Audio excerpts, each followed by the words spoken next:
তুমি প্রেয়সী, তুমি সর্বনাশী। বলো সখী, তোমারে কি রূপে ভালোবাসি। যদি প্রেয়সী হও, আমিই হব তোমার মন ভোলানো হাসি। আর যদি সর্বনাশী হও, এসো সখী এসো, আমার হৃদয়ের দ্বার রইল উন্মুক্ত, করো আমার হৃদয়ের সর্বনাশ।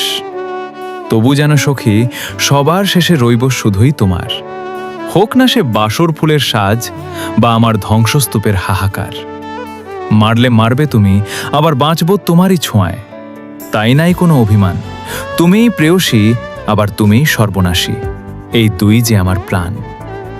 যদি দহন হয়ে আসো তুমি, হব আমি ছাই, সেই ভস্মে ললাটেকে তোমারে যেন পাই। নিজের হাতে গরল যদি পেয়ালা ভরে দাও, অমৃত সম পান করব যদি তুমি তাহাই চাও। মুক্তি আমি চাই না সখী, চাই না স্বর্গসুখ, প্রলয়ের মাঝেতেও চাই দেখতে কেবল তোমার হাসি মুখ। প্রেয়সী হয়েই আদর দিও, সর্বনাশী হয়েই মেরো, পরের জন্মে তোমারই হব, তবু হতে পারবো না তো কারো।